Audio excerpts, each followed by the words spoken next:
Oh, let me turn off my WhatsApp or it starts making a whole bunch of noise. Kill my email too, because that'll start popping up.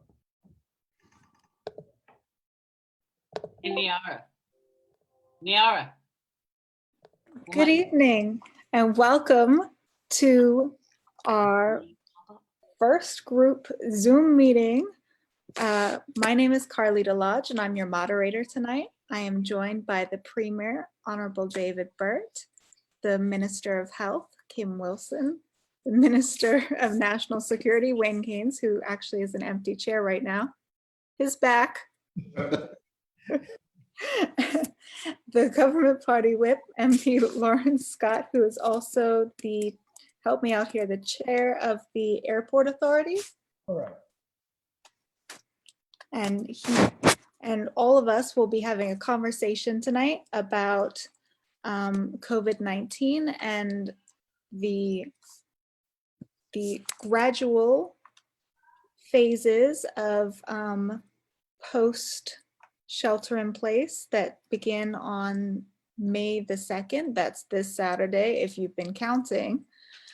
And people have been writing in their questions. They've been submitting them on Facebook. They've been submitting them through email, through Twitter, through WhatsApp. We've been receiving them in a variety of means, and we're very excited to have you all here. Now, this is a new technology, so we all have to speak one at a time. So I'll give a moment for everybody to say hi. Hello. Hi, good evening. Evening, everybody. Good evening. Minister Keynes, I think you. Good evening, everyone. How are you? All right. Why don't I get started with the first question? And the first question I will give to the Premier. Oh, you got one for me? Okay. I got one for you. And it's a question that I think a lot of people have written in on WhatsApp for. And it is, as of Saturday, Yep. Can people start housekeeping again? Lots of people want to get back to work. Can housekeepers start again? Oh, the answer to that is yes. The Minister of Health has the full what's open and closed schedule. I think that there was this thing that everyone got used to and it was being finalized today. So it'll probably be on the website tonight or tomorrow. But cleaning services are certainly available. And the thing is that it's key that persons just maintain their social distancing. It is a danger and a risk if you have someone coming into your house who is not in your house. And what we're trying to do in this first phase of opening is making sure that we minimize the contact between persons from different households. And so that's the reason why retail establishments are not open. That's the reason why working from home is still in place, because we're trying to minimize the contacts between households so we can see how we make out for the next period of time through phase one before we consider moving towards phase two. So things such as housekeeping, yes, is technically allowed as persons can go from house to house, but I would strongly urge that that be at a complete minimum, just to make sure that we are not real. And it's important to note that phase one, though there are the loosening of restrictions, this is not something for people just to say, okay, it's time just to go back to normal. It's not. Social distancing is still required. The laws will require persons to be the same 6 feet apart, of which they are. Insofar as when we get to the issues of groups of persons, no more than 10 people. So it's important that we follow those particular guidelines. I'm not sure if the Minister of Health wants to add anything. Yes. Hi, Carly. I just wanted to add just an extension to what the Premier said. We do want to encourage that during the cleaning operations, that in addition to people maintaining physical distancing from any occupants that may still be in the house while it's being cleaned, but of equal importance is for them to wear masks, because they could obviously encounter individuals that are in the home. And remember, as we've always said, the mask, actually, I wear a mask to protect you and you wear a mask to protect me. So we want to encourage persons to certainly wear their mask as well whilst they're providing that service. Okay, great. Thank you. This next question, I think, is for you, Minister Wilson. And before I get to the next question, I will say that people that want to ask questions while we're going, because we're live, can do so on the Government of Bermuda's Facebook. That's facebook.com/Bermuda Government. And we will get to those. We do have quite a few that were already submitted, but we will try and get to as many as possible.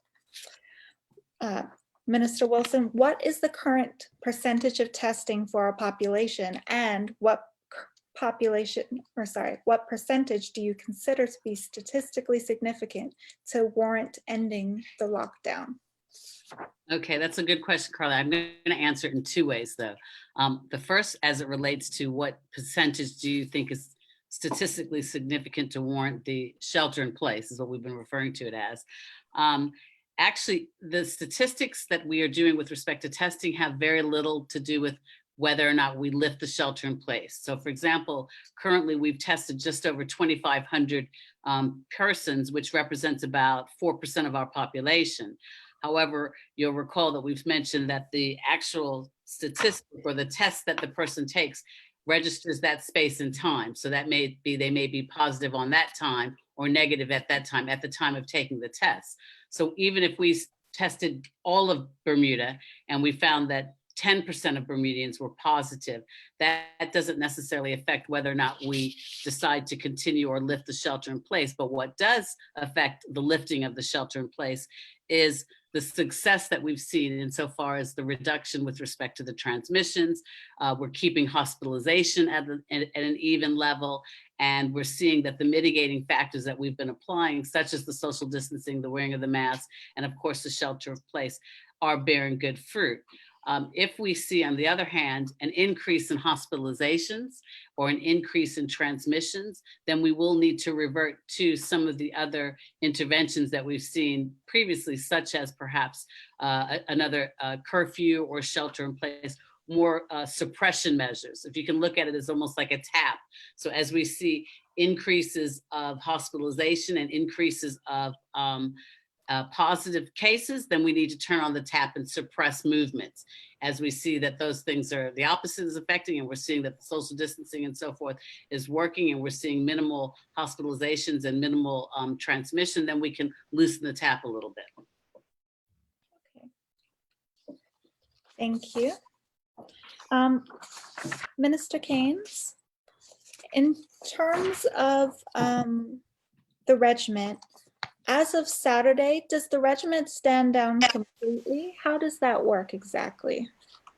We're still analyzing what that looks like. The plan is, as you know now, the regiment is being used for a number of things. And we're looking at what does the new phase and the new plan have for the Bermuda Regiment. And we know that they're going to be called to support the Ministry of Health, to support the Ministry of National Security. And we're trying to frame what that looks like.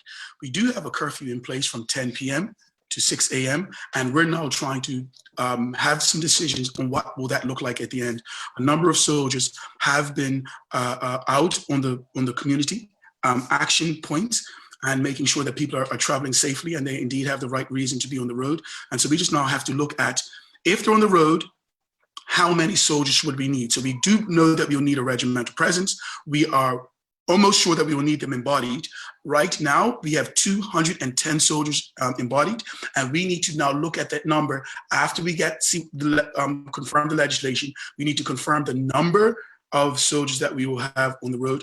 I've had the opportunity to see the plan from the Bermuda Police Service and the Bermuda Regiment. So tomorrow at our emergency measures operations meeting, we will go through the task and the operational plan and make some decisions tomorrow morning. Okay, great. Thank you. MP, this question is for you. There was a story today about British Airways potentially no longer serving Gatwick. can you comment on this? Like, what would this potentially mean for Bermuda? Or have we ever considered any other alternative providers to the UK? Yeah, we have, well, I'll answer the last question first. We have looked at other service providers to the UK. We are currently looking at other service providers to the UK to try to diversify our air service development portfolio. But the shifting from one airport to the other by British Airways should not have a major impact on the island. What we are actually seeing is probably just how the landscape in the aviation industry is actually going to change.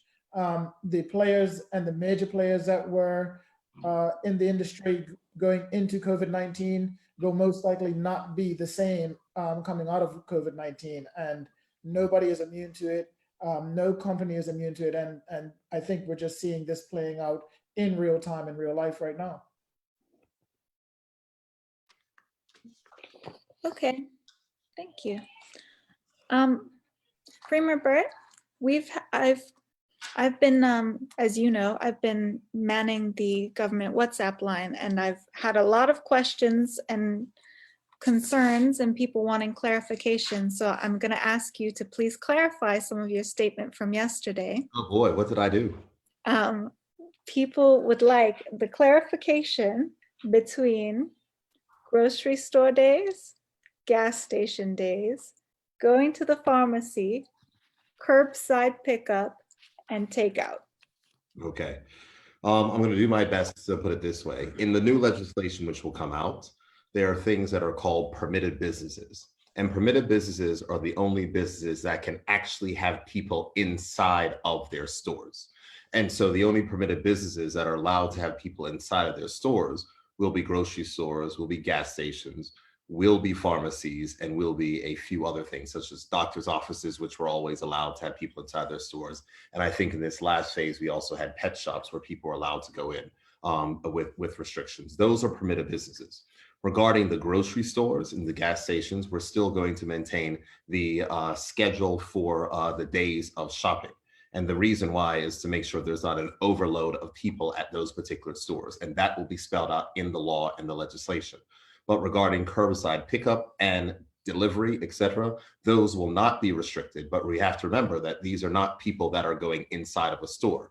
So if you are going to takeout, everyone's going to be lined up outside the store. At the most, they'll probably be allowed one person inside of the particular establishment, because we have to remember the objective of this is to allow there to be some form of commerce or normalcy. But what we want to do is to keep people away from intermingling with each other. And that's why it is particularly important. So in that clarity basis, the days of the week system, of which we've used for the grocery stores and the gas stations, will continue, because we don't want there to be so many persons in so many different in a place at a particular point in time.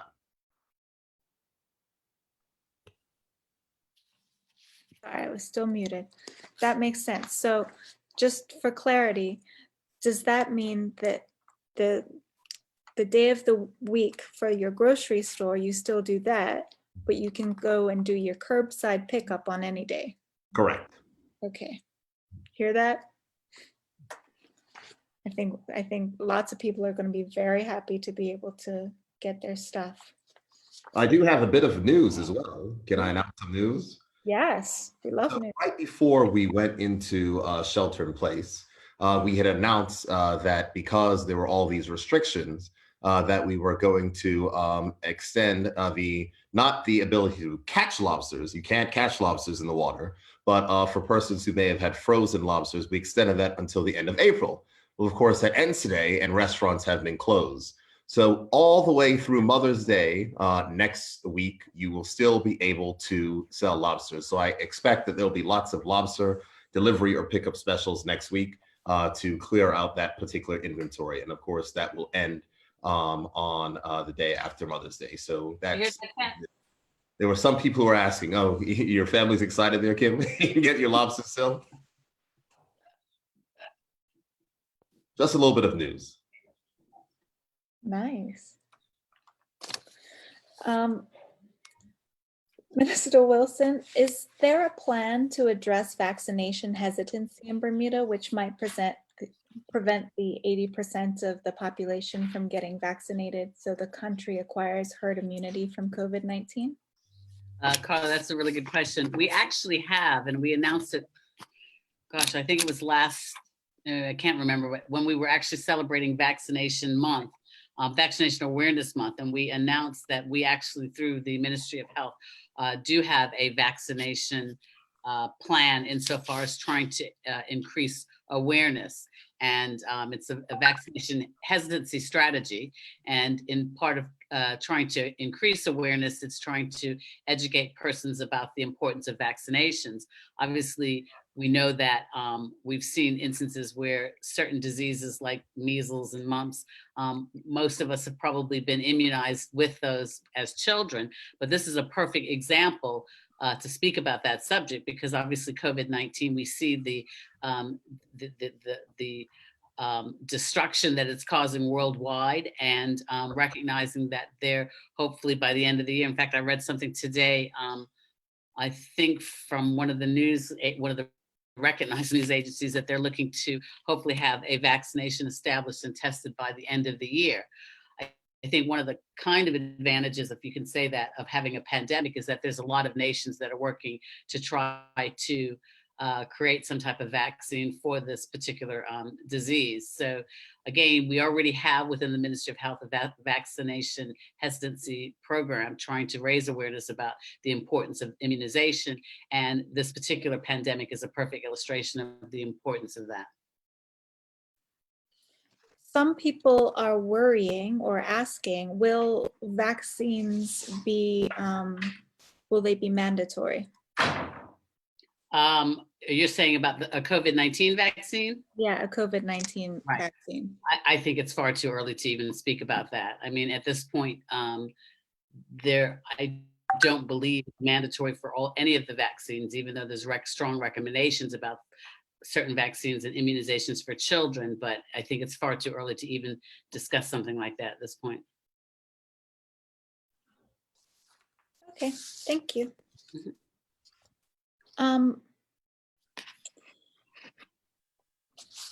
When should businesses be looking to receive guidance as to what reopening looks like for those that can social distance? Is that for Minister Gaines? Pardon? Is that for Minister Gaines? Yeah, I think so. Okay, Sorry, well, I didn't say who that was for. We are in the final stages of receiving the regulations. Today, we have been going backwards and forwards on some final bits and bobs. So just explaining the legislation, yes? In order for us to do anything, it must be enshrined in law. So yesterday we put out a plan, and the drafter has had this for the last 24 hours, and we've been going backwards and forward, and we believe tomorrow we will have the document which will set out line by line, precept on precept of what actually can take place. And we believe that we will be able to have that and go through that tomorrow. Okay, thank you. I think what's important to know. Carly? Oh, go ahead, Kim. Sorry, Premier. Carly?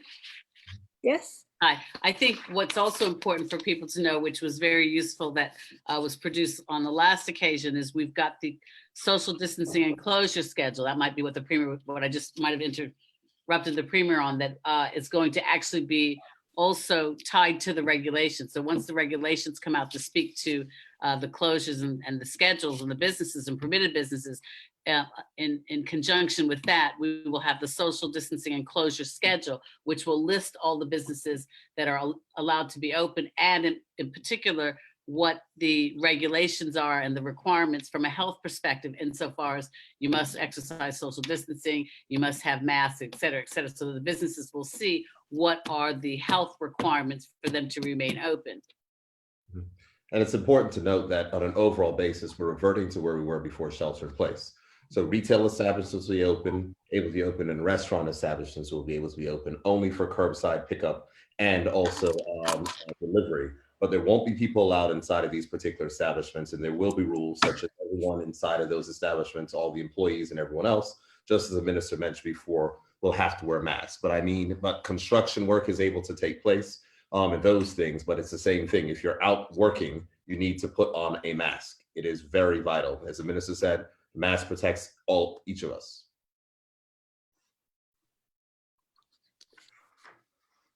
Thank you. Now, my Twitter, I'm surrounded by phones right now, and my Twitter keeps going off from millennials wanting to know when they can pick up their packages. They want to know about post office services. Now, I know that the post office sent out parcel slips in anticipation of opening.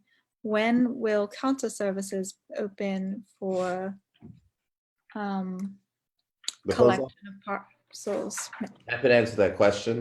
There's minimal government services which are going to restart. We have an entire list which I've just been sent by the head of the public service. Regarding the post office, it is planned that the post office will be resuming services from 8 o'clock to 3 o'clock on Tuesdays, Wednesdays, and Thursdays. So that's when the expectation is.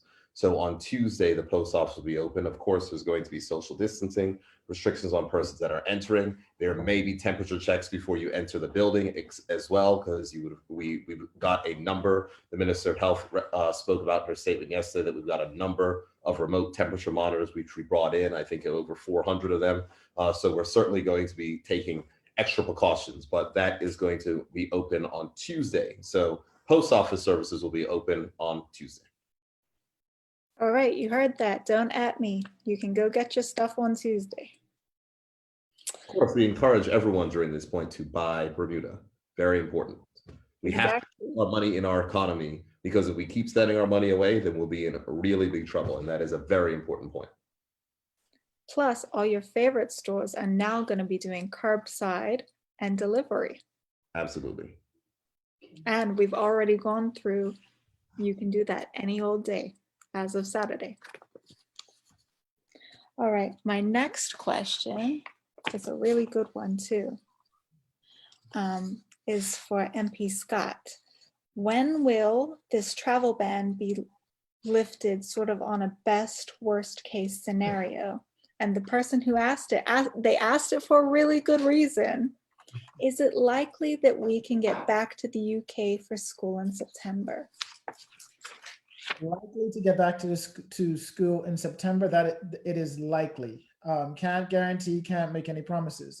Just the way that things are going now, we have to make sure that we can have air travel introduced to Bermuda safely. This is why it was put in phase 4 of our going back to normal. So I don't want us to rush to have airplanes coming in, but we are making sure that we're doing it safely. We have to make sure, and I know that IATA and ICAO right now are working on policies and procedures that are are making sure that the flight attendants, who right now out of every occupation in the world, they are at the highest risk. They're trying to mitigate their risk of exposure. And once we are able to, and Bermuda is a part of the ICAO and IATA conference, once they are able to mitigate that risk, we can then pass that on to the health department, get the health department's blessing on looking at making sure that it's safe for Bermuda to reopen air routes and whatnot to and from Bermuda. But September, I would think it is that sounds like a very reasonable and realistic timeline. Great, thank you. Minister Wilson? This next one is for you. I've had a whole variety of different health service providers writing in, everyone from dentists to allied health professionals like chiropractors, acupuncturists, physiotherapists, writing in, wanting to know when they might be able to open again. Okay, that is a very good question. And as many letters that you've received, I've probably seen double that amount. For good reason, because obviously people want to get back to work and provide a service, and oftentimes needed service to their clientele. As the Premier indicated yesterday, we are reopening Bermuda in stages, and the expectation with respect to the stages is two things, if I could say. One is he's not defined any particular time limit between phase 1 or phase 2, and there's a reason behind that, because we have to recognize that once more people are moving within the society, economy is flowing, et cetera, but we want to make sure that we're also ensuring that persons are doing what they need to do, keeping the social distancing, wearing their masks, et cetera. Because again, if we see increases in hospitalization as a result of COVID-19, or we see increases in positive results, or if we see something like community transmission, which we have not seen in Bermuda yet, we've all had localized transmission in clusters, then we will have to start looking at suppression measures, which could very well mean that we revert to the shelter in place provision. So again, this is all up to everybody. I mean, if we want to go back to where we were last week, then that can be easily done by everybody ignoring the advice. Now, when it comes to opening of those type of business that you've spoken about, the doctor's offices and the dentist offices have still maintained, have been open during the shelter in place for emergencies and such circumstances such as those. However, we also have to recognize that some of those allied health services that you've mentioned do carry with them quite a high risk as well, because there's more intimacy involved insofar as from physiotherapy, et cetera. So all of these things have to be looked at in phases. And at this point, as the government's announced yesterday, we're looking at the first phase, which is reverting to where we were pre the shelter in place. Those other areas are looked at in subsequent phases. But again, we just can't turn on the tap full speed too quickly, because we don't want to overbear our health system for positive COVID cases. Okay, thank you. Well, we do not have Minister Fogo with us tonight, so Premier, I will give this question to you. Yara. Fogo is your minister, right, Garland?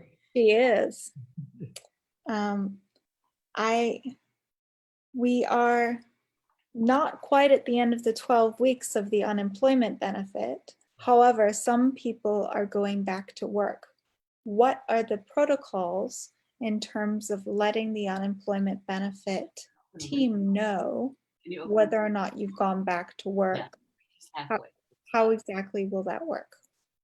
I'm not entirely certain of the protocols, but what I can say, it is in the law that if you do go back to work, you must notify the office, which is processing those unemployment benefits. And there will certainly be penalties for persons who do not notify and are attempting to defraud all taxpayers of the country from benefits which are certainly provided. So from that perspective, I'm not certain of the protocols. I'm certain that you have to report it, and I'm certain that that comes out with the information. But in the law, it does state if your status changes, if you go back to work, you have to certainly particularly report that situation.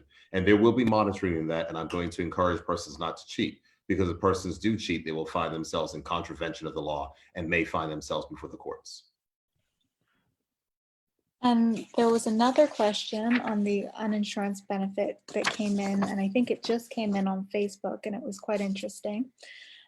Is the Bermuda government considering giving consideration to an unemployment insurance to prevent the government having to foot a huge unemployment benefit in the future? If this is considered, then the government can recoup the funds paid out for the current benefit. It is surprising that I do not remember off the top of my head our election platform. That's how much it's been. But I am almost certain that the Progressive Labor Party election platform had an unemployment insurance benefit inside of it. And I almost think that it's been mentioned in one of our throne speeches previously. So it is certainly something that we were looking to implement. It's something that we should certainly do. I would say that even if we had unemployment insurance for the last 20 years, there would be no amount of insurance that would be needed to backstop such a large work stoppage of which we have right now. And so from that particular perspective, it certainly is something that we should put in place. There is an unemployment insurance fund that does exist inside the government, but there was never an unemployment insurance program that was put in place. But I know that members of our caucus have been working on putting something like that in place. And it does make perfect sense as we look to transition to the future. Okay, thank you. Now this is a cool one, and I think you'll like answering this. With the influx of local business having to move online, are there other methods for e-commerce, PayPal, Stripe, etc., being considered as an option for smaller businesses, freelancers, and entrepreneurs? I know who asked the question, and I'm going to say this. It's something, as an entrepreneur myself, as someone who thrives and loves on technology. It's one of the disadvantages of which we have, but it's also one of the reasons why the government's been so aggressive with promoting its fintech agenda. Because right now there are certain things like a company that's incorporated in Bermuda Circle where you can get digital currency, which you can actually use and accept those type of payments and use that for commerce locally. We're going to be certainly announcing what we're going to be doing on the digital commerce side. We might even be able to do that when we go to the House of Assembly next week. But we certainly are restricted with those companies that are paying to Bermuda dollars. But I would say I think that we should do our best to actually try to support our local companies that do the processing in this space. I'm not necessarily going to advertise for companies, but I do know that First Atlantic Commerce is doing a pretty good job of tying into a lot of online commerce things here locally. And there are other companies that do that. So PayPal and Stripe are going to be a little bit difficult. Even because they can process in Bermuda dollars, you still have to put it into a direct American bank account. And we haven't gotten it to where they can directly put into bank accounts here. But it is certainly something that the departments are dealing with e-commerce are looking at, because we recognize it is something that is particularly important for our entrepreneurs here locally. But my recommendation in that case is to look at your local options. And there are good local options that are certainly available that a lot of companies are using. Great, thank you. Minister Wilson, you had indicated in one of the press conferences the other day, and there's a question here. There's a question here that says, there are currently 16 people in hospital. How many are on ventilators, and are we not worried about KEMH becoming overwhelmed? I think that you've answered a version of this quite a few times in press conferences recently. You said something the other day about 5 new cases per day would be the point at which the hospital would be overwhelmed. Is that correct? Similar to that, we speaking with the hospital, and I meet quite regularly with them, particularly in this pandemic. The hospital has indicated that based on a number of things, the supply of oxygen that they have, the number of ventilators, the number of ICU rooms, beds, as well as the facilities and the further beds that they need, that they can establish within the hospital, acute care beds, that if the circumstances were such that there was a prolonged period of time where we saw 5 admissions per day for COVID-19, that would start to be I don't want to say a breaking point, but that would be a point where they would say, we need to do some immediate suppression measures, because right now, if it gets any worse, then we are going to see an overbearing of our healthcare system and the hospital system in particular, which we're trying to avoid. So those are numbers that are key. And that's why, as I said previously, I think during the first question that you asked, that we need to constantly be looking at whether or not we have to enforce further suppression measures if people don't abide by the mitigation things, such as the social distancing, the wearing of masks, and so forth, because we do not want to overwhelm our healthcare system. And if we got to a point of saying 5 admissions a day for COVID-19, then that would be a point where we would really have to stand up and pay attention and immediately start suppression measures. Because once we do suppression measures, it normally takes about 15 to 21 days before we actually see the effects. So that would be a point where we would have to immediately implement suppression and try to sustain, prevent any further hospital admissions for COVID-19 for a sustained period of time. Thank you. Oh, sorry. No, go ahead. Okay. I'm trying to look through my notes, because I remember Dr. Richmond was at the press conference maybe about a week, 10 days ago, and he spoke about the level of preparedness that the hospital has, which is very, very good for a jurisdiction this size. And the reality is that in fact, I think I saw some email exchanges recently where we're trying to even acquire more ventilators, but per capita, Dr. Richmond indicated that when you compare Bermuda to other jurisdictions based on our population and so forth, that we have sufficient supply of oxygen as well as ventilations and so forth. So the level of preparedness that the hospital has, we're comfortable that they will be able to meet any challenges, but at the same time, we need to be conscious about the suppression measures that may very well need to be applied if we see a sustained hospitalization based on COVID-19. Right. So while we are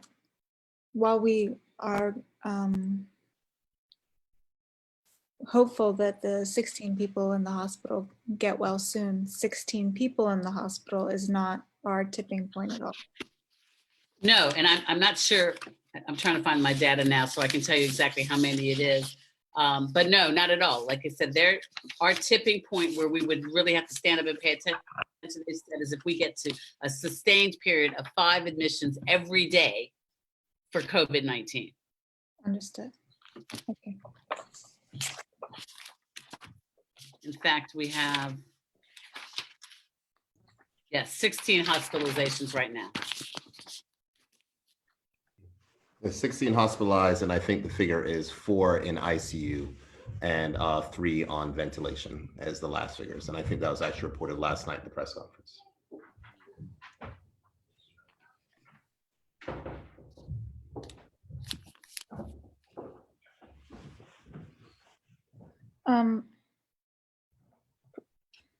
Premier, I have a question in relation to businesses that have liquor and or food licenses that have not been open for more than a month. Is it possible to have the cost of those licenses adjusted to reflect the months used, i.e. pay for 10 or 11 months? I think that is an entirely reasonable suggestion that I would suggest to the Minister of Finance, and I don't see a reason why we will not be able to do that. Okay. On the note of liquor licenses, another question that we got, really it was a suggestion, was can bars offer a takeout cocktail service? Some bars in London are apparently doing this. This is something that has come to us from the Chamber of Commerce. It's something that we are not considering doing right now. It's something that has come. It's something the Chamber of Commerce has come with a few suggestions. We said yes to some and no to others. Also, we have to recognize that though that's something that may be wanted or desired, we also have to recognize that there are also some of our mom and pop liquor stores that have not been able to operate, and we don't want to say take more business away from them, but we want to make sure that with the limited commerce that's around, there's enough spreading of the pie. Okay. Minister Keynes, can you walk us through the process in the immigration department? We're getting a lot of work permit and immigration questions. How open are you right now? What's going on with the immigration department right now?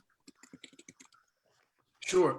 If you just let me walk through, I just have a document where the proposed recovery plan for the office. The office hours will be from 8:30 a.m. to 5 p.m. All the doors to immigration will be locked, and it will only be accessible by cards for authorized personnel. Documents, i.e. permits, currently filed at the collections desk can now be put in the regular mail during the week of May 4th, 2020. Staff who interact with customers face-to-face, they will be wearing masks and gloves. Customers who need to meet with staff face-to-face also must wear gloves. Submission of work permits for residency applications will be done in a phased approach and will not begin to the week of May 11th, 2020. Decisions on applications will be given via email. There will be flexibility with start and end dates of work permits. Drop boxes will be placed just outside of the department's entrance at the left of the doors just near the elevator. There will be a drop box for corporate services and one for personnel services. The drop boxes will be emptied 4 times per day at 10:30, 12:30, 2:30, and at 5 p.m. Applications which are submitted after 2:30 will be recorded as received the next business day. We will put the drop box in the reception area at 5 p.m. each day. Non-time sensitive permits will be placed in the regular mail. Where applicable, certain applications will be submitted and vetted by email. There will be specific submissions and collection days for passport applications by surname. For already resident work permit holders, there and where the borders remain closed, we will waive the requirement for a new visa and/or passport. All payments for applications will be via online, no cash or credit card payments. So for the plan for our compliance actions, visitor extensions will be processed at the airport for the period of May 4th to 8th, 2020, Monday to Friday from 9 to 5 p.m. Visitor extension requests will only be considered for persons whose 90-day or 180-day restriction visit has already expired or that will expire by or on May 15th, 2020. The process is as follows. To receive instructions by sending, you can receive instructions by sending an email to visitorextension@gov.bm, visitorextension@gov.bm. Applicants will be contacted and advised what they need to do to get their visitors extension processed. They will also be given an appointment. After applicants receive instructions, they must pay the online fee. In accordance with your appointment, you can attend the Al Bayt International Airport to obtain your visitor's extension. You must bring your receipt and proof of payment with you. Visa for controlled nationals. A visitor whose travel visa has expired must now follow the same process as indicated above. The operation at the Hamilton headquarters. The investigations section. The senior immigration officers will be on rotation at the Hamilton headquarters. They will continue with investigations, including conducting interviews and preparing reports. The civil penalties investigations for persons who never held work permits but who have been working in Bermuda will be penalized in accordance with Section 71 of the Immigration and Protection Act 1956. Deportation orders will be served via WebEx or Zoom. Copies of the orders and habeas corpus, writs of habeas corpus, will be emailed to the prison prior to the scheduled meeting so that the deportee can view them during the remote meeting.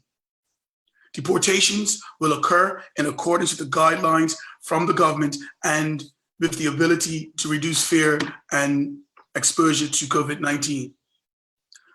Complaints.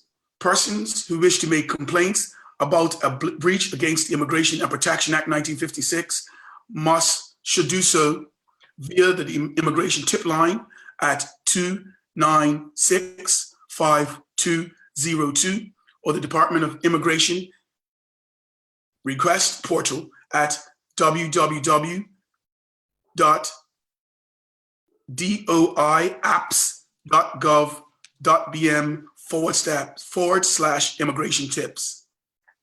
Or you can send an email outlining the details to immigrationcomplaints@gov.bm. The plan for the corporate services section. Backlogged work permits will be processed between the period of May 4th to 15th. This includes backlogged applications awaiting the Board of Immigration's consideration. As an aside, I go in on a weekly basis and I have a look at the applications. Yesterday and today, I was at the Department of Immigration looking and vetting land licenses and as well as some other applications. Applicants will not be permitted to submit new applications during the period of May 4th to 15th. Obviously, during that part, we will be working on the backlog of the work permit applications. Short-term emergency work permit applications will be accepted starting May 4th, 2020. Applicants must set out why it's an emergency in accordance with the work permit policies. Here's the thing.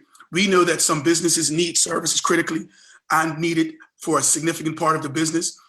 In the first part, we are going to be looking at the backlog work permit applications. We're not going to, in the main, be looking at new applications during the period of May 4th to May 15th. But if there is a need to look at emergency applications, set that out and we would do so. C-suite, new business, global and global entrepreneur work permit applications, and any others directed by the minister will be accepted starting May 4th, 2020. Expired work permits. For work permits which have expired between March 17th, 2020 and April 17th, 2020 only, submitted during the week, they must be submitted during the week of May 11th. The department will advise when it will be accepting work permits which expired on or after April 18th, 2020. New work permit applications. The department will advise when it will be accepting new work permit applications. Again, if you are a business and there is a critical personnel that you need, please make attempts to send that email directly through and notify us, and we will help process that. Police certificates. Where police certificates cannot be obtained due to closed offices in various jurisdictions, each application will be taken on a case-by-case basis. Expired passports and visas of already resident applicants. For resident work permit holders and dependents whose passport or visa has expired, but who cannot obtain a new passport or visa, we will waive this requirement. Employers must ensure that a new passport and visas are applied for by August 4th, 2020. Applications should not be submitted for potential work permit holders and their dependents who are currently off island and whose passport or visa has expired, who do not have a passport or visa for control nations, nationals whose passports and visa does not meet our 45-day rule. Waiver for certain fees. Fees will be waived for applications who have had the result, who have had a negative impact during the March 18th to June 5th, 2020, for advertisement extensions or late applications and appeals for work. So in certain circumstances, we will be waiving fees and extensions for late applications and appeals. Civil penalties for work permit holders. If there is a civil penalty, we will be doing these investigations on a case-by-case basis. The Board of Immigration. We expect for the Board of Immigration to start resuming their meetings quite soon. As you know, the Board of Immigration, led by MP Renee Ming, who I know is watching, they meet on a weekly basis. They've had the files. We know for obvious reasons they have not been meeting because of the shelter in place. We believe that they will be putting together a plan, working on a plan to have them to resume meetings as soon as possible. Whilst that is going on, the Act does allow for the minister, in consultation with the team, to look at the work permits, and that is what we're doing.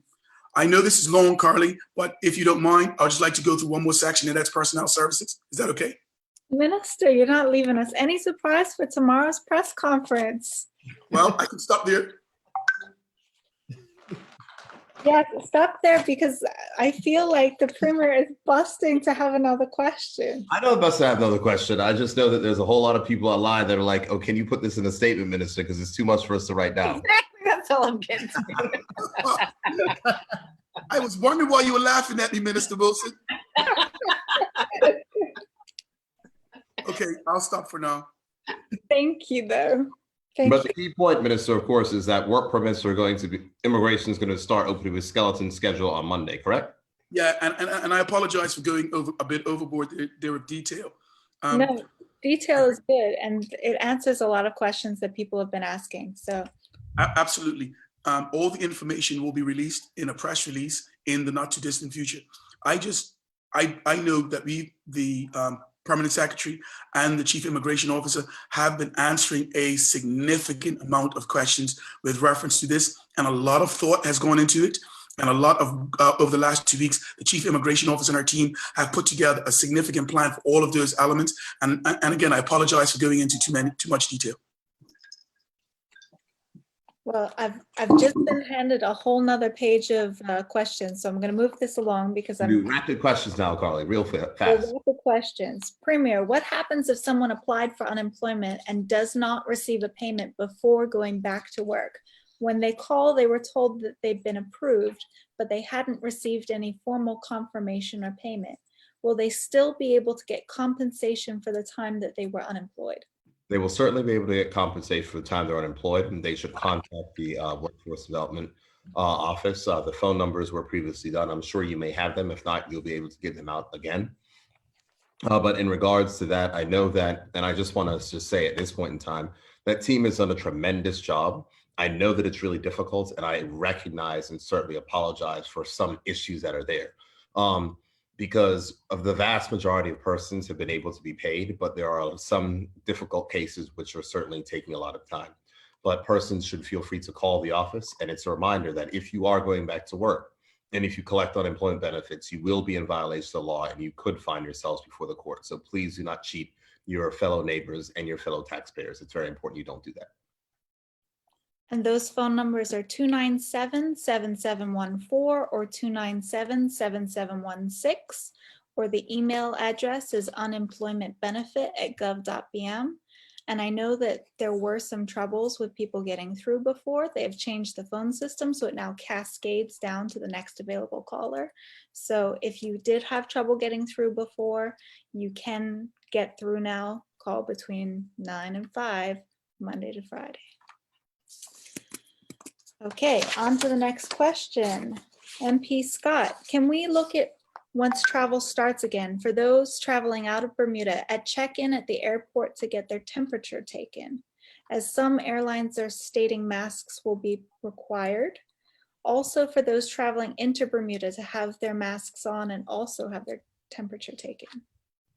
I think that's what you're probably going to start to see things like that as becoming the norm. The masks have become mandatory on some airlines out of the United States, and that is quickly becoming the norm and becoming the protocol for all airlines. And I have a feeling that the same way that you have your security protocols to make sure that no harmful substances or anything is harmful introduced to the aircraft or the persons, that the same is going to go for biological agents, i.e. the virus as well. So you probably might not get it at check-in, but you probably might get it more so at the gate moving forward. But once again, we're going to have to just make sure that we do it in such a way that works for Bermuda and make sure that it works for the terminal and the layout that we have here on Island.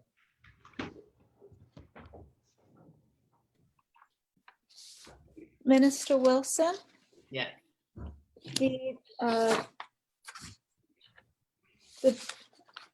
According to the WHO, the recommendation is if somebody has tested positive for COVID-19, that after their 3 days of their symptom-free status, that a test should be done, and another 24 hours after, so that after there are 2 negative results before a person is considered recovered.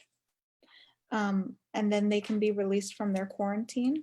I know that previously we had a shortage of tests. Now that we have more tests, is that something that can be done here, or is that being considered? That's a good question, Carly. We, as you've heard recently, we do have quite a large volume of testing capability, particularly in light of the new government lab that's been opened on Southside. And so with that lab, in conjunction with Helix Lab, we have quite bolstered our testing capabilities. I appreciate what the WHO is indicating with respect to retesting. And the Ministry of Health, actually in consultation and discussions as recently as this weekend with Public Health England, have indicated that we are also going to start retesting more rapidly. Previously, and as I've said before, COVID-19, I think the only stagnant thing about COVID-19 is the name. That hasn't changed because everything else is changing and the evidence keeps changing. A couple of weeks ago, the thought was to retest at 14 days. Now there seems to be suggestion and wide support and evidence to suggest that you do so earlier, such as in day 7. So because of our increased testing capabilities here on island. We no longer have to send our test overseas to Trinidad. We will be testing more regularly, and we will be testing positive persons prior to them being checked out, so to speak, from the quarantine facilities, the government quarantine facilities, but as well as we've tested other persons that have come back positive, we'll retest them to make sure that the test result is negative before they can effectively be deemed as healed, so to speak, and enter the community. But that's all because of our increased testing capacity. As we move into different phases, is government advising business owners to have their employees tested before allowing them back into work, Minister Wilson? Right now, of course, we're only testing essential workers. Correct. Those discussions are still being had. I think that because of the increased and enhanced testing capabilities that we do have, that once the essential service workers have all been tested, that facility will be able to offer testing to other members of the community. Whether or not an employer requires their employees to be tested prior to them coming back to work or something, or discussions that are being had. They're at the beginning stages, obviously, but that would be issues, obviously, between the employer and the employee. I think the main point of interest to everyone is the fact that we do have those testing capabilities so that we can ensure that, as we're seeing, hundreds of tests are taking place on a daily basis. Okay. Premier, what is happening with hotels? Where do hotels fit into the equation of the different phases?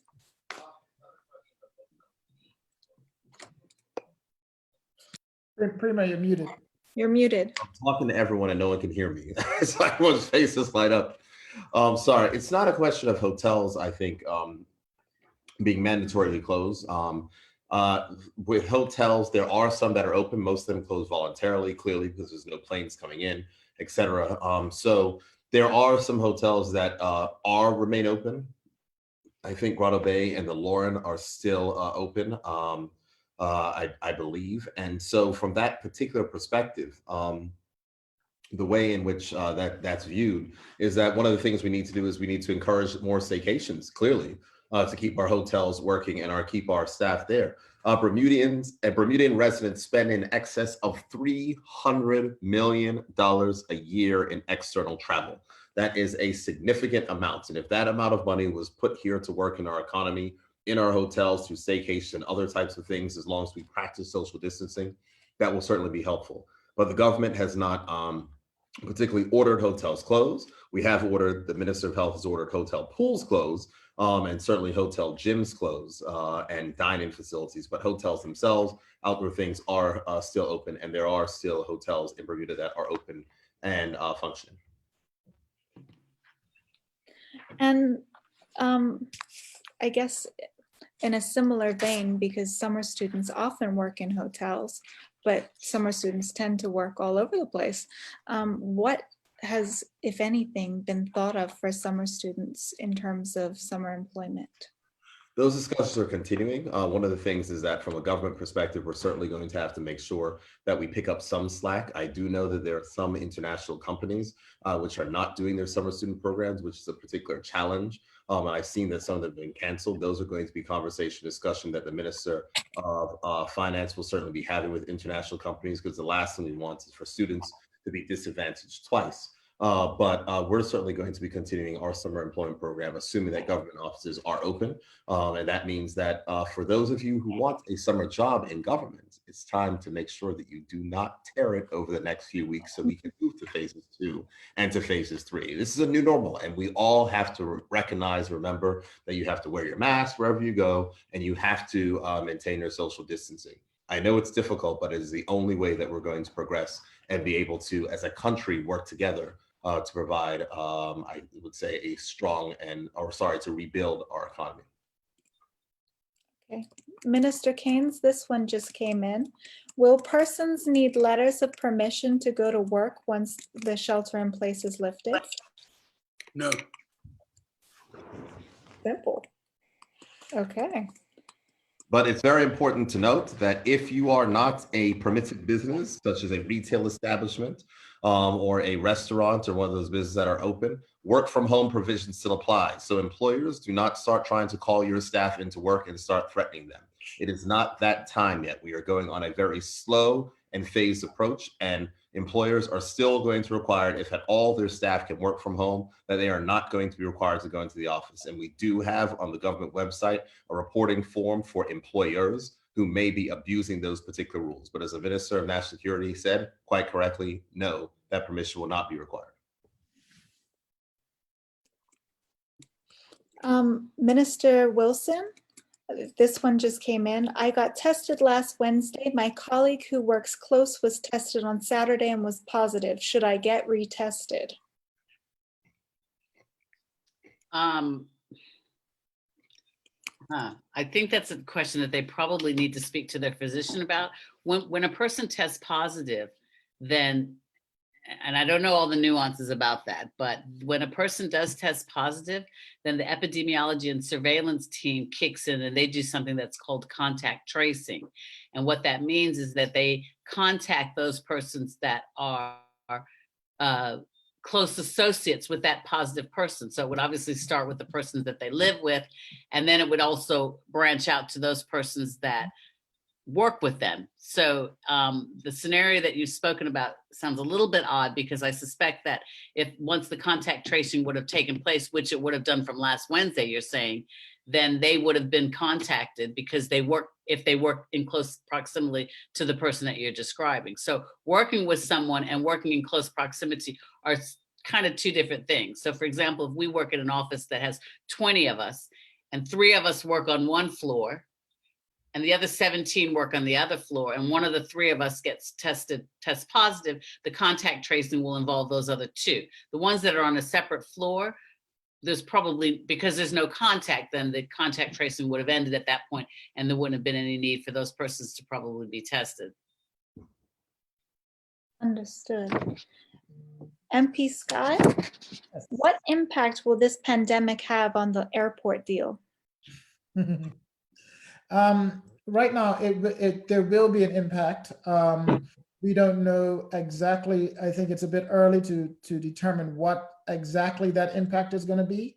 But once again, this is something that there are clauses that do cover such a world pandemic. It's called force majeure. So we just have to go through the different clauses of the force majeure and see exactly how everything pans out. So I think I can't give any definitive terms or definitive impact statement, but there will be an impact, and we're still working through that. Okay, and have any airlines reached out to assist the country at all? Yes, there have been 2 airlines that have really stepped up. That would have been Delta Airlines as well as WestJet. Delta was basically the last flight out of here, and have offered to come back to the island as soon as we are ready to accept them, and the same with WestJet. So from an airport authority, we just have to thank them for also always helping us and being willing to help us in any situation. Okay, and Premier, do you know if there's going to be another UK airbridge flight coming soon? There is no expectation that there is going to be another UK airbridge flight. The last UK airbridge flight, which was here, is probably the last one that we'll see for some time until the regular airport reopens. And do you know anything about, and I think that this is a question that you've answered previously, but I know that there are many students that are still in Canada. Do you know anything about a Canada flight? I know that we encourage all persons to go on the government website, gov.bm, and click on COVID-19 forms. And there's a form there for persons to fill out. I do know that there's persons that are working on another possible charter flight from both the United States and Canada as well. We're trying to look into get that done. And so we'll see. But there is no firm plans for that as yet. But I do know that there are a number of Bermudans that are stranded. They hit me up on Twitter. The emails come into premier@gov.bm, and it is something the government is working on. Okay. Another question that has come in quite frequently, and people are a little bit confused about it. I know that we've said that quite frequently that people should be wearing masks. Do people have to wear masks? Are they mandatory? Mask wearing is not mandatory in law yet, but you're not going to be able to enter a permitted business, or you're not going to be able to be an employee in a permitted business and not wear a mask, because that business will be shut down. And if you are going anywhere with one of your friends that aren't wearing a mask, you're stupid. Simple. Wear a mask and protect yourself. And the mask is there to protect other persons. And if everyone in the group has a mask, and if someone happens to be a carrier of COVID who doesn't know it, then that will protect other people from getting it. And it's just plain and simple common sense. Okay. Another rapid fire kind of question is, since the childcare provision is in a different section, in a different phase, sorry, of the reopening plan, what are parents meant to be doing if they are working not from home during this first phase? This will help. Well, Carly, when I spoke a little while ago about the phases, the first phase, as we talked about, is effectively just the where we were prior to the shelter in place. And the 4 phases that the premier announced last evening, again, we don't have a definitive time between one phase or another, because it depends on a number of circumstances, which we've already spoken about. However, I believe education, I think, was in phase 3 or 2. I can't remember offhand. 3 was in phase 3, because we do need to take certain precautions, recognizing that, childcare obviously is important to many of us, because we have to work and ensure that our children are safely provided for. But on the other hand, we also have to recognize that, unfortunately, children are little vectors, and they can actually unwillingly be carriers of COVID, completely asymptomatic, go home, and many of them live with, our vulnerable persons or elderly persons, or alternatively spread it to teachers. So it is a high risk area. And I know the Ministry of Education are working diligently to try to set certain guidelines and parameters in place, so that when we do return to phase 3, where schools reopen, then we'll be able to do it in the safest environment as possible.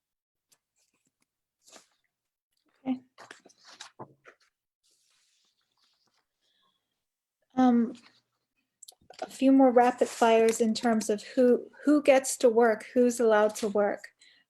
Everybody wants to know if their job is allowed. Are plumbers allowed to come into people's houses, not just for emergencies, but to do an actual job with correct social distancing? Oh, I think the Minister of Health answered that earlier. The answer is yes. And so that type of activity is still allowed, but social distancing has to be maintained. And I would expect that plumbers will be wearing masks, and I'd expect that you will not let anyone into your house who's going to do services like install something will not be wearing a mask. Yeah. And Great. Carly? Yes.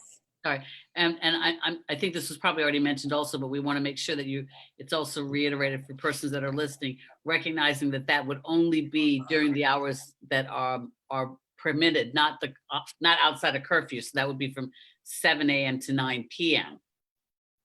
So this scratches off half the list, because that goes then for housekeepers, pool cleaners, all the people that this whole page is gone.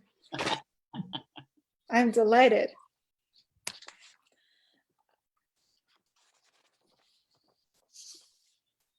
For clarity on training, which phase can football training return?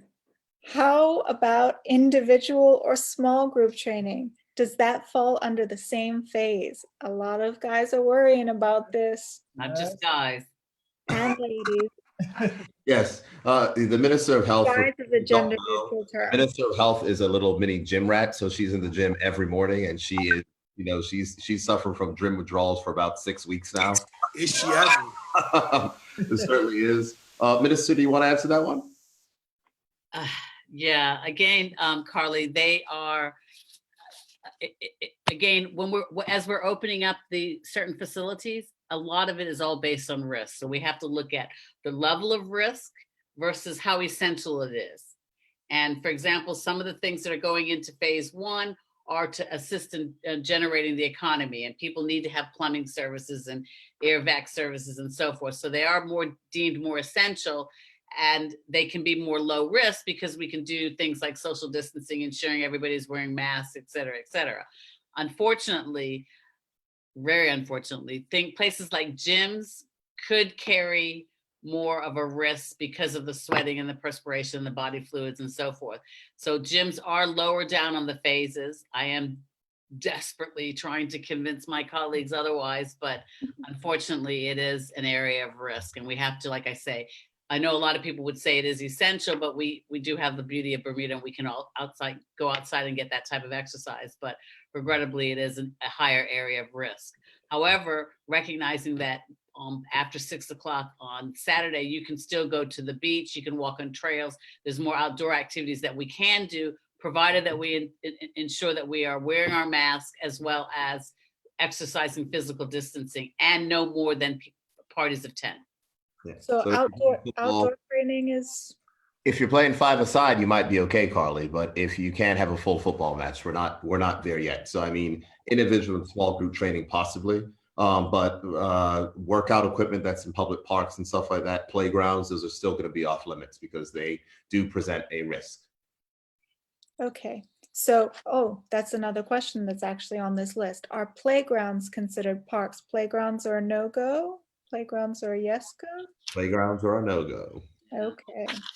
So MP Ming's going to be disappointed with her playground and her constituency. Yep, especially with the workout material and that type of equipment, because there's not the sufficient things there to make sure it's clean and possible transmission. That's just, we can't do that right now. We're not there yet. Premier, I saw you answer a question on your Twitter last night, but I would like to re-ask it here because I think that a lot of people have been asking it I've seen it asked on Facebook a few times, which is, are people allowed to go out on their boats? It's been nice today. The answer to the question is yes, you are allowed to go on your boat, but the fact is that it still has the same regular limits that apply. No, you are not allowed to have a raft up. If you have a raft up, you might spend a night in jail, courtesy of the Minister of National Security and his new Coast Guard team. And that is going to be specifically spelled out in the rules and laws. Just like if you decide that you're going to host a house party at your house, that is going to be something that is going to be specifically banned inside of the law. And so the owner of the house will be held responsible if you have a gathering that is bigger than 10 persons. We want people to act wise. We are lifting these restrictions, not so people can tear it, so that we can have some life and a little bit more comfort inside of our economy and a country. But COVID-19 is still a threat to Bermuda, and people should not think that because we have wide-scale testing and other things, it's just time to relax. That is not the case. If we do not do what is necessary and observe those rules, then we're going to find ourselves possibly back in shelter in place, and that is where no one wants to be. And so I've seen a lot of people saying that, don't come over my house, don't knock on my door, don't do that. I think that everybody should adopt that posture.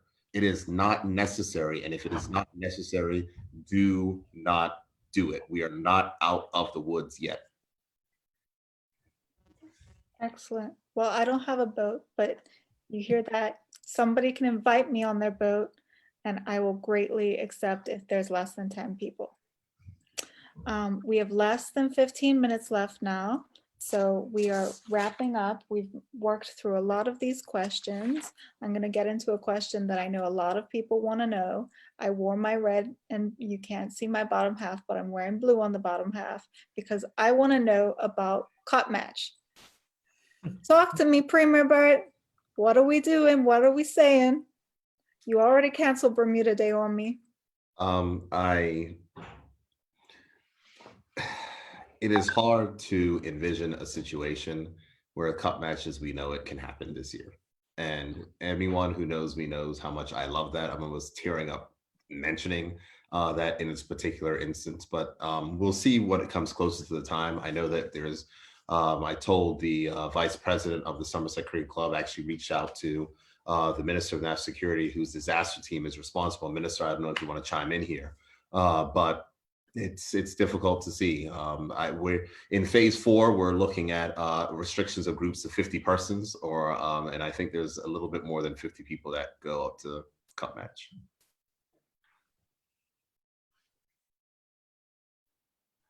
Minister, you're on mute. Oh. It's definitely too early to say, Premier. We're definitely going to have to look at this in a phased approach, but I agree with you. It's too early to say, to make any conclusion. But regardless whether we have cup match or not, the outcome stays the same. Somerset keeps the cup. All the way. Yeah, I mean, I'm with you. I think that every single person on this call is a Somerset supporter. That people are upset. So MP Ming, that we know, who we know is watching, it doesn't change anything.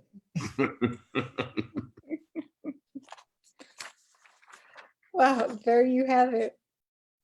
I'm a terrible moderator, not biased at all. I can't even bring myself to be fair. They're handing me papers to distract me from this line of inquiry. Moving right along. There are a lot of people who have lost jobs and now pay cuts. Why haven't grocery prices lowered at all? That is an excellent question, why grocery prices haven't lowered. And one of the things of which we said, number one, we've launched a price complaint form. And so that allows persons to go ahead and report if they see price gouging, and that's being investigated. But some of the other challenges are that we've also seen supply chain shortages that have happened in the United States. And that means the cost of food in lots of instances, when there's less supply, the cost actually goes up. And that's a particular challenge. So when you're seeing the restrictions or shortages that you're seeing about meats, on eggs, on lots of different things, that causes a problem there. What that presents is an opportunity, and it's an opportunity for us to make sure, as I said, we want to keep more money in Bermuda, that we need to figure out how we can do more of these things domestically. And I know that the Deputy Premier is working on matters dealing with food security, and we're going to have to promote more of that here. Minister Keynes, is there any update on how our kids can arrange for their Canadian biometrics to be carried out to enable them to attend university this September, please? Absolutely. So we have a relationship with the Canadian government with reference to coming to Bermuda to set up the biometric scanning here in Bermuda. What I would advise everyone to do is to go onto the regular Canadian consulate website, as they do, and normally for visas, and they should try to log on and get a date for biometric testing. Because of the pandemic, I have not been keeping up as much as I used to with the Canadian government with reference to a long-term strategy. But in the short term, we believe that we just will confirm a date sometimes in the spring where the Canadian authorities can come to Bermuda and do the biometric testing in Bermuda.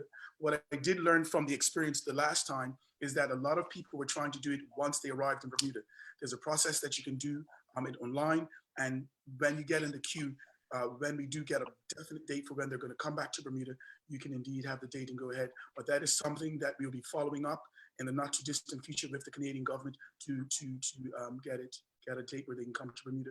So that you know, Carly, our plan, a good long-term plan for us, is to have biometric testing for Canada in Bermuda on a long-term basis. We've tried it on a short-term basis for a couple of weeks, and it has actually worked really well. So we're just going to continue to nurture that relationship and to see where we progress from there. Okay. Minister Wilson, when will the track and trace app be available? Oh, that's a good question. We are looking at that through the Bermuda Health Council. In fact, I saw, is it called prototype preview? Is that the technical word? Yep, that's fine. Okay. Sounds good. I saw a sample of it.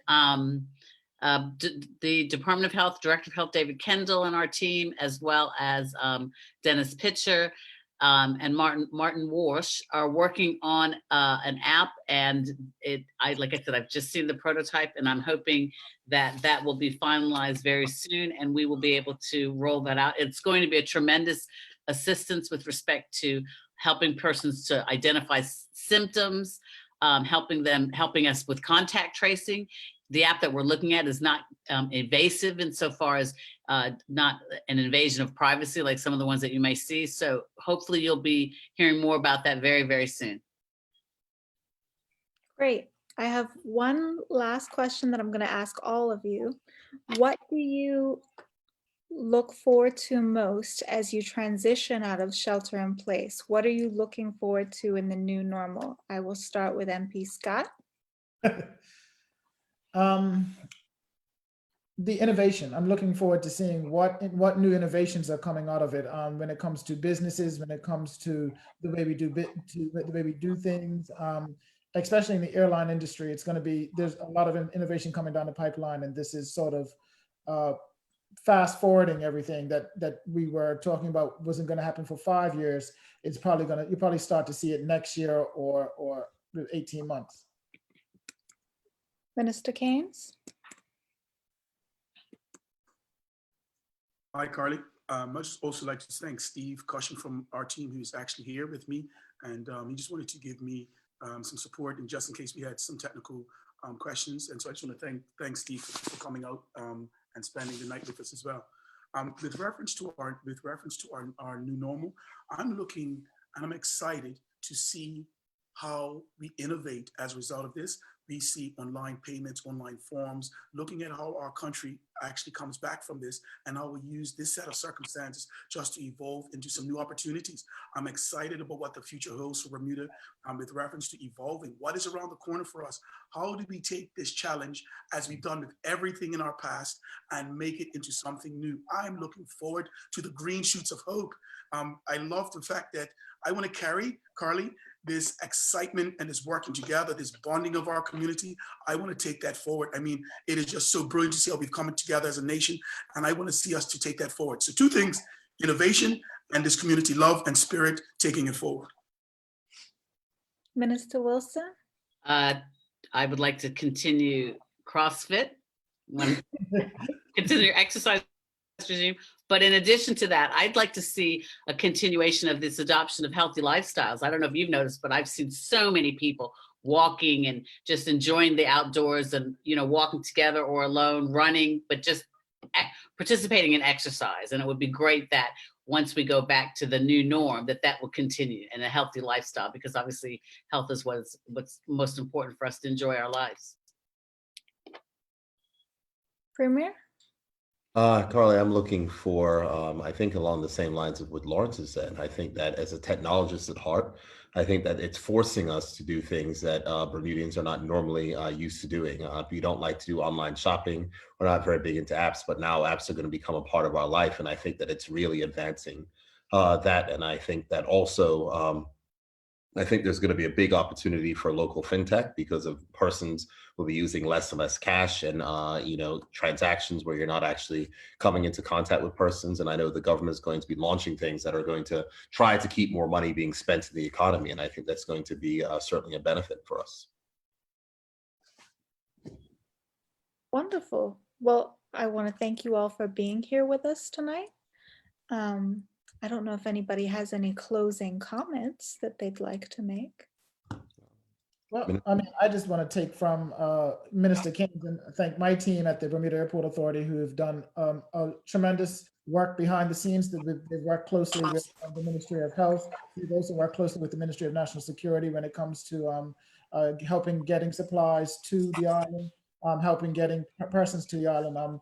We're one of those organizations that in the background, but we do a lot of work, and just want to thank everybody that's there on the front lines for us, and just keep up the good work, guys. Bermuda Fire and Rescue Center.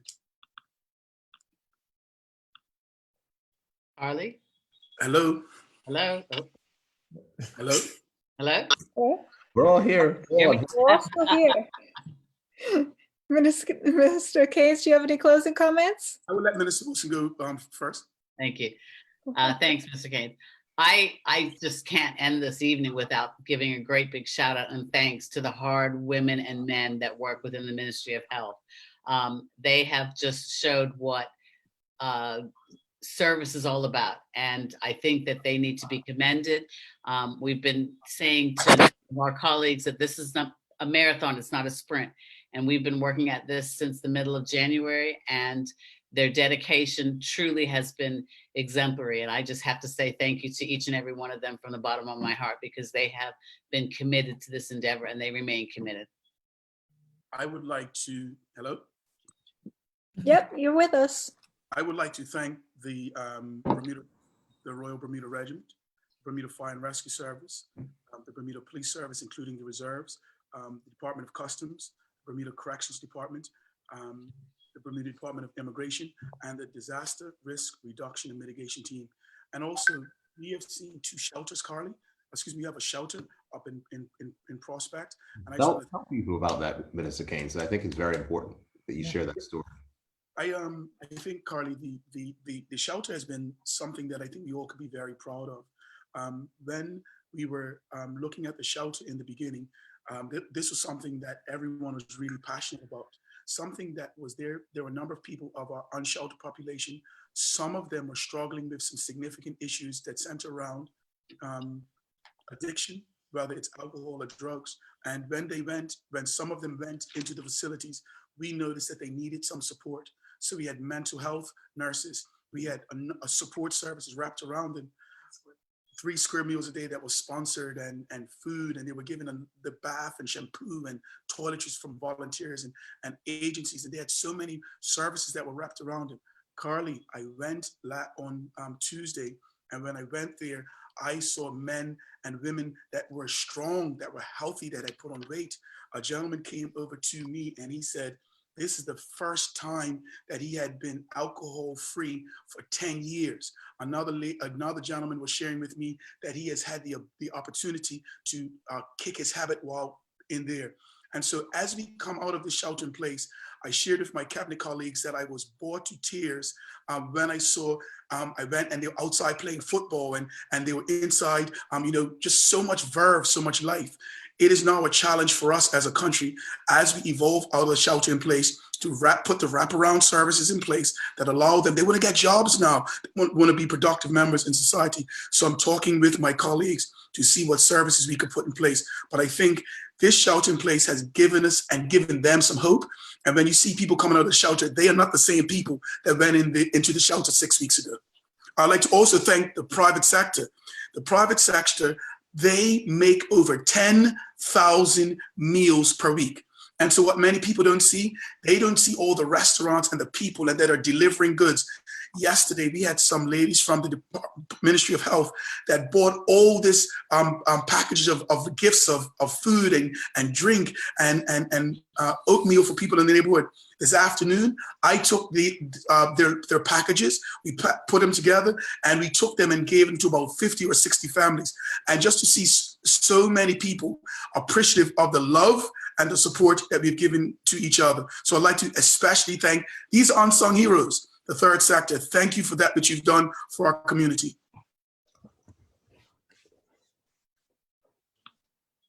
Great. Minister Wilson? Or you want me to have 2 bites of the cherry? Minister Wilson, when already? Oh, I'm sorry. I can go again. I got so caught up in the whole thing that I didn't even know whose turn it was. Well, I'm happy to close out, Carly. I want to thank you for stepping up to host us this evening. And thank you for fielding all the wonderful questions which we've had online. And I want to certainly thank the ministers who joined us this evening, and certainly MP Lawrence Scott, who works hard at the Bermuda Airport Authority. But I get to stand as Premier and leader of the Progressive Labor Party only because we are supported by a very active and strong backbench. And I just want to thank my Progressive Labor Party caucus colleagues because they keep us on our toes and they're our eyes and ears. So they certainly help out. And in the exact same vein, I also want to recognition that during this point in time, as we continue to work together, I'm working with the opposition leader and making sure to keep him briefed. And I know that a number of the various ministers are trying to keep their shadow ministers briefed as well. So it's a very important thing that we continue to work together as much as possible over this next period, because it is going to be an incredibly difficult period in our life. We've certainly come a long way over the past, I would want to say, 2 months from the beginning of March until where we are right now. where we've gone through, where we started with, just a few cases, and we had to go to airport closures and more stronger measures just to make sure that we contain any possible spread of this virus inside of our shores. And I think that the country has responded well overall.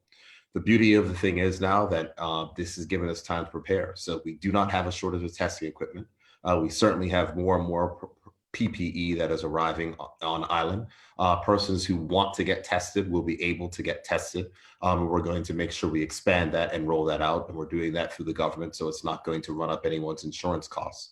And so as we continue to go through this period, all I'm going to ask is for persons to make sure that they remain vigilant. Remember that we are not out of the woods, and you have to protect yourselves and protect each other. Do not allow people into your house. Do not allow persons to go visiting other people's houses. Don't do it unless you have to go, then that is the time to go. You do that, you might get something, you might go and give it to your mom might go to go help out your grandmother, and before you know it, your entire family could be sick. And it's that easy. This is not a joke. We're not out of the woods. So as we transition into the next phase, let us keep the discipline of which we've learned in this current phase to take on to the next phase. And I think it's particularly important. So to you, Carly, and to everyone in Bermuda who's watching, thank you all for your continued support. Thank you all for your continued prayers. We're trying the best we can. We don't get it right all the time, but whenever we don't get it right entirely, you are sure to let us know. And that's the beauty of the democracy in which we live. So I want to thank everyone, and I hope that you all have a very wonderful evening. Take care. Thank you, Premier. And if anybody, I know that tonight was a lot of information. If you have any questions, you can always call the helpline on 444-2498. You can ask us a question on WhatsApp on 504-6045. If you feel like you need emotional support, you can call 543-1111. That's a lot of numbers to remember. So you can also find us on Facebook, on facebook.com/Bermuda Government, or gov.bm/coronavirus for all of our different resources. Thank you very much, everyone, for watching. Have a good night. Good night.